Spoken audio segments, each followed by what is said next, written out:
Veni Sancte Spiritus repletuorum corda fidelium et tui amores ineis inen accende, emite spiritum tuum et creabuntut, renovabit faciem terra. Oremos, Deus que corda fidelium Sancte Spiritus illustrationes de quisti, da nobis in eudem spiritu recta sapere ed eius semper consolatione gaudere, per Christum Dominum nostrum. Amén. Conocer para amar y curar. Hemos afirmado que la condición previa para transformar el mundo es amarlo. A su vez, para amar es necesario conocer. Si no tengo algún conocimiento previo de una persona, una ciudad, un libro o un concierto, es difícil que surja espontáneamente el amor. Cuanto más conozcamos algo, más lo podremos amar. Quienes deseen ser operadores activos del cambio, deben conocer el mundo en el que viven con profundidad. No se trata de un conocimiento aséptico, frío, cerebral. Más bien se trata de un conocimiento empático. Hay una especie de círculo virtuoso entre el conocimiento y el amor. Conozco como condición previa para amar, y cuando amo, estoy capacitado para conocer mejor. El amor dilata las pupilas, me permite ver cosas que antes no aparecían ante mi mirada. Es lo que ocurre con las madres, que poseen un sexto sentido para darse cuenta de la situación por la que está atravesando alguien de su familia. Cuando una madre le dice a su hijo, ¿a ti te pasa algo?, es prácticamente seguro que acertará. Vivimos en un mundo lleno de información. Las distintas pantallas forman parte de nuestra existencia cotidiana y podemos enterarnos de lo que sucede en las antípodas sin levantarnos de la silla. Abunda la información, pero a veces falta el conocimiento. La información nos hace movernos en la superficie de la realidad. Conocer es ir en profundidad. Saber viene de sabiduría, que significa el conocimiento de las últimas causas. Quien ama este mundo para mejorarlo, ha de aspirar a un conocimiento sapiencial que llegue a las raíces de la realidad. Por todo lo dicho, la mirada de un cristiano sobre su entorno no puede limitarse a un diagnóstico meramente sociológico. Las estadísticas ayudan a comprender algunos aspectos de la realidad, pero no lo dicen todo. Pongamos un ejemplo literario. En la novela Tiempos difíciles, Dickens nos presenta un diálogo en la escuela de una ciudad minera inglesa. El propósito del escritor es mostrar al lector la falta de sensibilidad humana que padecen las sociedades cuando se rigen exclusivamente por los resultados económicos, los fríos hechos, desnudos de un contexto que los humanice y les dé sentido. El maestro del pueblo, que es un positivista convencido, se dirige a un grupo de jóvenes estudiantes. Mirad, suponed que esta escuela es la nación y que en esta nación hay 50 millones en dinero. ¿Es o no una nación próspera? La pregunta va dirigida a la alumna número 20. Todos los alumnos están numerados, que contesta que en realidad duda, pues no sabe en qué manos está el dinero y si a ella le corresponde alguna parte. El profesor presenta entonces el problema de otra manera. La sala de esta escuela es una ciudad inmensa en la que vive 1 millón de habitantes, y de ese 1 millón de habitantes solamente se mueren de hambre en la calle al año 25. ¿Qué os parece esta proporción? La misma niña contesta que para los que se morían de hambre era lo mismo que la ciudad tuviese 1 millón que 1 millón de millones de habitantes. Este difícil diálogo entre el que solo se atiene a las estadísticas y la que solo se fija en cada persona, termina con la siguiente perla.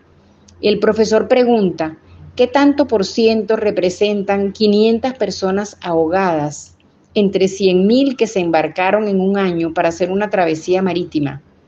Nuestra niña responde, ningún tanto por ciento representa para los parientes y amigos de los que perecieron. Nunca podemos reducir las personas a tantos por ciento, y mucho menos el dolor y el sufrimiento.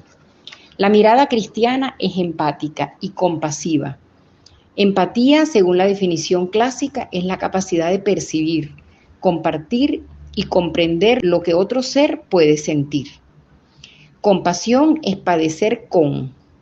Nada nos puede resultar indiferente. Al mismo tiempo, la del cristiano es una mirada llena de optimismo sobrenatural. No se le oculta la presencia del mal y a la vez siempre descubre la posibilidad de redimirlo. También comprueba a cada paso la presencia del bien, manifestación de la bondad de Dios y de la libre correspondencia de los hombres a sus proyectos de amor. El mundo rebosa de la gloria de Dios.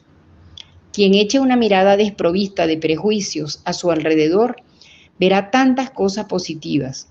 Es importante no perder la capacidad de asombro ante el espectáculo de este mundo, la belleza de los paisajes, la rica diversidad de la vida en las plantas y los animales, la grandiosidad del universo, manifiestan la generosidad de un Dios creador que ha querido compartir con nosotros tanta bondad.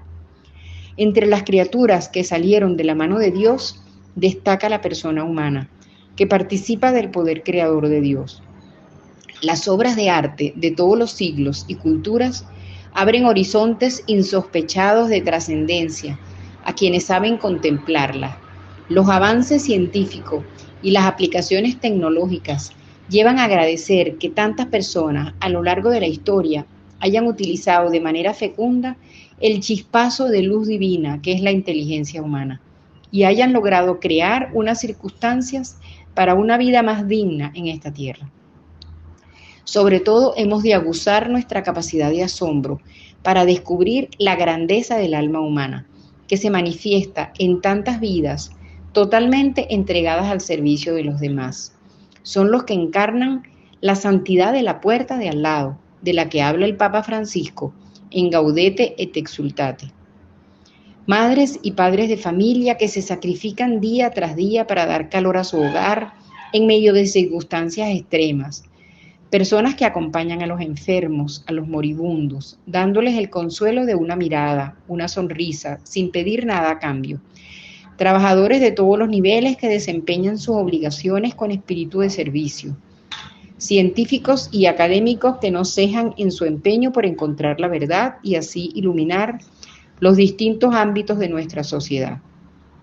Cabría un largo etcétera, pero podemos concluir sin temor a equivocarnos que hay mucha gente buena en este mundo.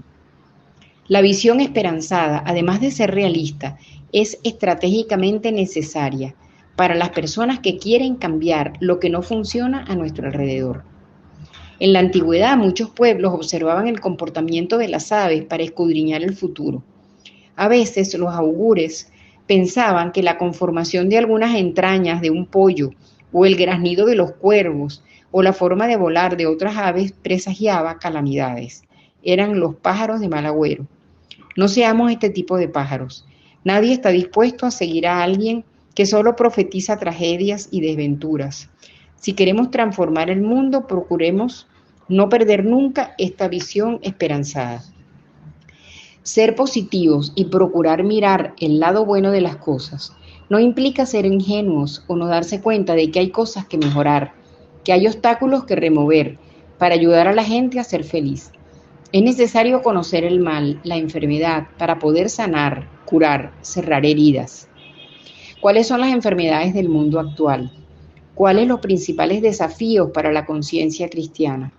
Nos puede ayudar la descripción que hace el Papa Francisco en la Evangelii Gaudium. El gran riesgo del mundo actual, cito, son palabras del Papa, con su múltiple y abrumadora oferta de consumo, es una tristeza individualista que brota del corazón cómodo y avaro, de la búsqueda enfermiza de placeres superficiales, de la conciencia aislada. Cuando la vida interior se clausura en los propios intereses, ya no hay espacio para los demás, ya no entran los pobres, ya no se escucha la voz de Dios, ya no se goza la dulce alegría de su amor, ya no palpita el entusiasmo por hacer el bien.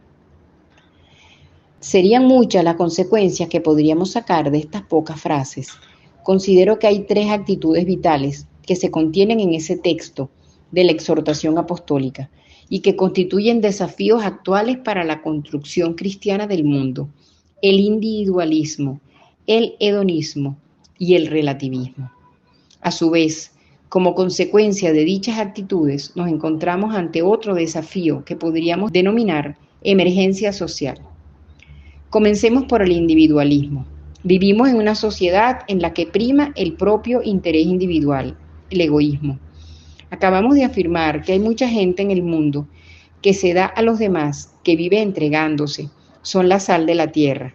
Pero no se nos oculta nuestra vista a la tendencia dominante en muchos sectores a privilegiar el propio yo. Si Dios tiene un sueño para cada uno de nosotros, muy frecuentemente no lo buscamos, sino que diseñamos nuestro propio proyecto personal, en completa autonomía, donde los demás entran solo y en la medida que no se interpongan a la realización de dicho proyecto. La tendencia individualista puede manifestarse en el ámbito profesional. Solo me interesa ir escalando posiciones para satisfacer mi propio ego, para adquirir más cuotas de poder o para demostrar a la humanidad mi valía intelectual. También la vemos en la vida familiar. Cada miembro de la familia tiene su plan, sus preferencias, que no está dispuesto a ceder por más que razonablemente se lo pidan. Estamos acostumbrados a ver familias reunidas en torno a la mesa, cada uno con su teléfono móvil. Están juntos, solo físicamente, porque sus almas están separadas, metidas cada uno en su hueco. Si esto se da en el matrimonio, la consecuencia triste y lógica será el divorcio. Si nadie cede en aras del bien familiar, la posibilidad de armar maletas y volverse cada uno a la casa de la que salió es muy alta. San Juan Pablo II ponía de relieve hace ya bastantes años la antítesis entre el individualismo y el personalismo, entendido este último como una actitud existencial basada en que, como enseña la Gaudium et Spes, la persona humana se realiza en el don sincero. ¿Por qué el individualismo amenaza la civilización del amor?, se preguntaba el Santo Padre.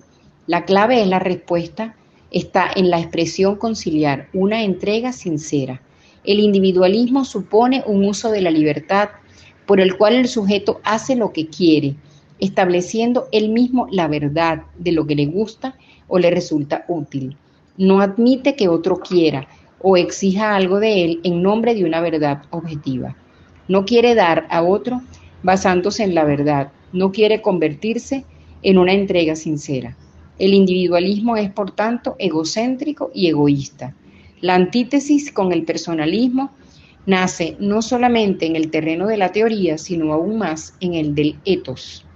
El ethos del personalismo es altruista, mueve a la persona a entregarse a los demás y a encontrar gozo en ello. Es el gozo de que habla Cristo. Si el don sincero de sí produce alegría, la persona que solo se mira a sí misma cae en la tristeza, pues las limitaciones propias de una criatura nunca podrán saciar las ansias de infinito y de trascendencia que alberga el corazón humano.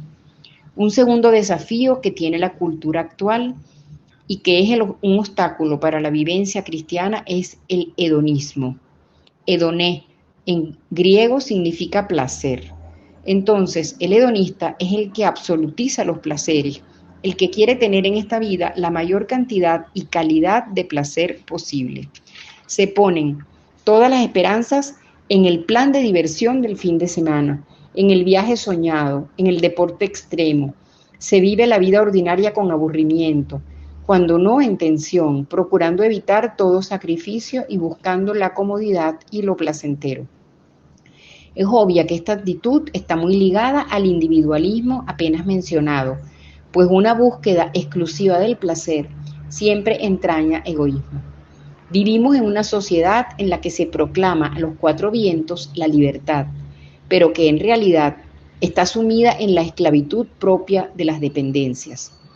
No es este el lugar oportuno para indagar sobre los condicionamientos sociales y psicológicos de las dependencias, pero el hedonismo tiene mucho que ver en este fenómeno devastador de muchas vidas. Se comienza por sentir un vacío existencial que se procura llenar con algún placer inmediato o con sensaciones fuertes que terminan por esclavizar. El sexo, la droga, el juego, la pornografía pueden llegar a aniquilar la libertad propia y a poner en riesgo la ajena. Una tercera enfermedad cultural es el relativismo, muy ligada al individualismo y al hedonismo.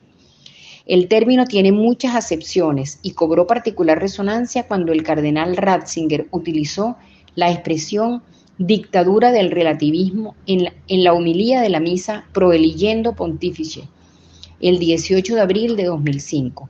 La esencia de esa postura intelectual consiste en afirmar la imposibilidad de alcanzar una verdad objetiva, ya sea porque ésta no existe o porque es inalcanzable a la inteligencia humana. La verdad, en consecuencia, depende de la propia mirada sobre la realidad o de las cambiantes circunstancias de acuerdo a la época o a la cultura a que se pertenezca. Toda afirmación se reduciría a una mera opinión. Según el relativismo, para la convivencia social es necesario mantener la guardia alta ante las personas que consideran que sí hay una verdad objetiva, pues dichas personas corren el riesgo de querer imponer su verdad con la fuerza. Así, quien mantenga una posición abierta a la posibilidad de alcanzar verdades objetivas, sobre todo en materia moral, es tildado de fundamentalista, mientras que los relativistas serían los únicos portaestandartes de la convivencia democrática. La mirada del cristiano, decíamos, ha de ser siempre esperanzada. La presencia indudable del mal en el mundo no nos debe hacer olvidar que también hay mucho bien. Pero para que el bien se expanda es necesario conocer los obstáculos que se le oponen. Para curar a un enfermo, el diagnóstico, por muy duro que sea, es imprescindible. En las páginas anteriores quise describir un panorama terrible de la cultura contemporánea. He escrito que no hay que ser pájaros de mal agüero, sino plantear algunos de los desafíos urgentes que tenemos los cristianos para ayudar a una sociedad que se encuentra bastante desconcertada. La condición previa para la transformación cristiana del mundo, recordémoslo una vez más, es amarlo. Pero ¿cuáles son las condiciones que debe poseer un cristiano que quiera hacerse promotor de dicha transformación? Sin el afán de ser exhaustivos, considero esenciales las siguientes propiedades: vida espiritual, formación doctrinal, unidad de vida, prestigio social, estilo evangélico. Dedicaremos algunas páginas a cada una de ellas más adelante. Agimus tibi gracias omnipotenteus pro universi benefici studius PS regnas in saecula saeculorum. Amén. Deus noven suam pacem et vitam aeternam. Amén.